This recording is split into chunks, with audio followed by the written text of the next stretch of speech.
Oh, welcome back to The Shed. Today's video, Violence in the Bible, part 2. Hello, welcome. I am not mocking anyone's religious beliefs, as I hope they all live happy, religious lives, believing in your gods, believing what that. This isn't about the everyday man and his beliefs, okay? I'm not here to make you think, he's a bit of a dick. Yeah, except I am, but that's not what this is about. And most people who are religious have good religious morals and they have their faiths, and I don't have a problem with that. Okay, but however, the best-selling book in the history of mankind, also incredibly violent, whether it is God when he turns Lot's wife into salt. Don't believe me? Go and read Genesis. Then destroys a village, or Jesus murdering a fig tree as it didn't bear him fruit. It was out of season, Jesus. What were you expecting? So far, no believer has got back to me about the whole mountain jumping into the sea yet. I'm still waiting. And if you're not sure what I'm going on about, go and see my video on the dark side of the Bible. So that's a challenge there. £100. Get your mountain to jump in the sea. Let's see how that goes. So let's get into today's incest fest with rape, abuse, murder in all its fine glory. So we are going to start. Where are you? Sexual violence against Jacob's wives, slaves. Yeah. So in Genesis chapter 30, many people overlook the domestic dynamics in the book of Genesis. In this case, Jacob had 2 wives, although I only wanted one. The other was forced upon him through trickery. Each of these wives had what is typically described as a manservant. In reality, female slave is a better translation. Female slaves were not simply the property of their owners, they were also sexually available to them. It is for this reason that we see Rachel and Leah offer their female slaves as surrogate bodies to Jacob in their competition to produce the most offsprings for him. Critically, the notion of consent is absent from this story. The female slave has no autonomy over their bodies or sexual activities, and therefore their use in this story as childbearing vessels can be seen as a kind of sexual violence. So I guess your God is okay with domestic violence towards women and slaves as they are owned by their husband. The man is allowed to do whatever he chooses to. So, guess if you're a man, everything is okay. These sort of acts continue for centuries. Look at how the peasants were treated in the so-called Dark Ages. Mass murderers. This is a great case actually, and I've actually done a video on Elizabeth Baffany from Romania, who knew peasants could have no way of stopping the violence because you have no right over the monarchy. The monarchy can do and say whatever they bloody want. And Elizabeth Baffany, this is now, we're looking at 1600, so we're going way past the Old Testament and way past the New Testament. But it was still religious beliefs that the monarchy here, so she was a part of the Transylvanian royal family or something like that. Her brother or cousin was the King of Poland and something like that. She was able to go out and get any peasant she wanted, and if they displeased her in any way, and it didn't take a lot, she would torture them and murder them. And this is all okay in the Bible, it seems, because they were just commoners. Although this happened in the 15th century, your Holy Bible would not find any problem with this abuse, because if you read it, you can see it. Jephthah's human sacrifice in Judges 11. So, sorry about the pronunciation here.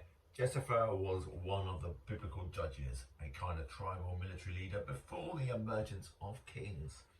While away at war, Jephthah vowed to king that he was if he was successful in battle against the Amalekites, he would sacrifice to God the first thing that came out of his home when he returned. So, going by what the Bible is all about, and a bit of a spoiler here for you.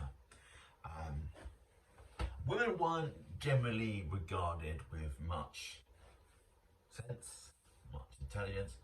They were, in many ways, seen as the bad side of humans. I give you Eve off of Adam and Eve. For example, she was the one who made Adam eat the forbidden fruit, because of course she would. Anyway, so he said, right, I'll kill the first thing that comes out of my home. Tragically, it was his only daughter. Jennifer honoured his vow to God and killed her after giving her a period of 2 months to mourn her virginity. Okay?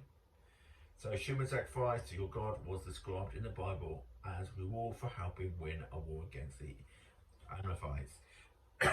In the way of the Bible, of course, it was his virgin daughter. It couldn't have been his dog.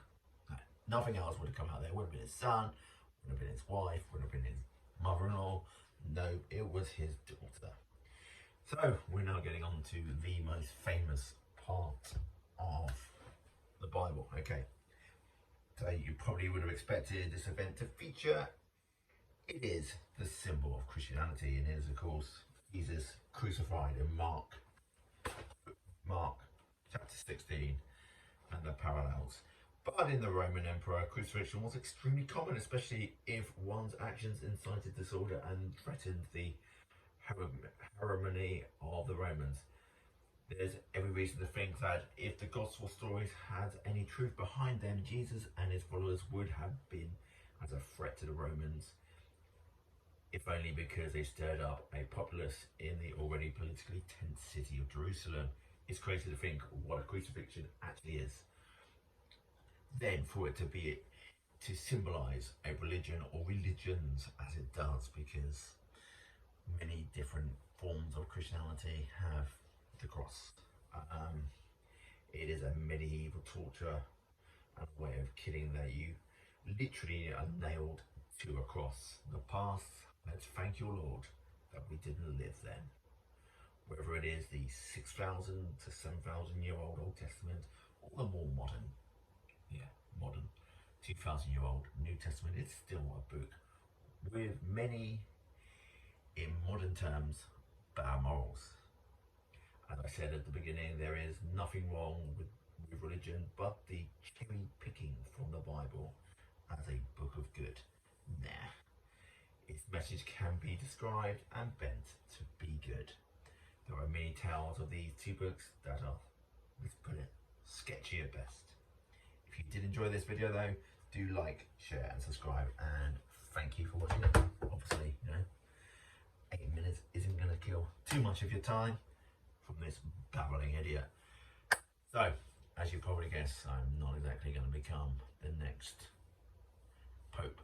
But did they all do good? I give it to you that Pius XII was possibly the worst Pope of all time. And I give you my reasons. So, he was the Pope that, I think he came to power as the Pope in 1939, so right at the beginning of the Second World War. Now, they, as an order, were told, and they knew what was going on, apparently in these death camps, do as good as they possibly could. He could have stopped it, but he chose in his Christmas speech to not really mention it at all. So he was basically, go and kill the Jews. What's wrong with that? I tell you what's wrong with that. Just because someone has a different view to you doesn't mean you have any right, whether you like them or not, to go and kill them. And did they just kill them? I'm not blaming the Pope at all for all the crimes of others, but you are the head of the church. You have a voice in the world, and you chose to ignore what was going on. How dare you? How dare you? And I hope that your Lord, if you believed in such a thing, which I'm sure you did, when you got up to heaven, he said, nah, fuck you, and threw you down to hell. Anyway, that is my little rant on Pius XII. Sorry about that. And if he's your favourite pope, oh well, never mind. There you go. This has been your Man in the Shed. This is a Man in the Shed production on the violence of the Bible. As horrific as it is. Don't forget to like, share and subscribe, and I will be back with a new series. Also, just to let people know, yes, I have stopped at the moment doing on this date. It will return in the future, but it will not be returning for a little while. Probably will start again next March and go from March again. But there you go. Maybe 2 months. Day by day is a bit too much, and who's got time for that shit? Anyway, I have a new series coming. I will let you know more about it when I've worked out exactly what it's going to be about. But it's basically your Man in the Shed versus the world and the universe. We will look at science, we will look at religion, who knew? We will look at politics, we will take the cherry picked and we will try and unpick it. And can't say it's going to work all the time, but let me know what you think. And also shout out to Kenny. Kenny, saw you yesterday, my man, and you gave me a thumbs up and you liked my video and we had a little fist bump. You were a bit pissed, but there you go. Apparently that's nothing new for you for that. Anyway, this has been your Man in the Shed. See ya, pals.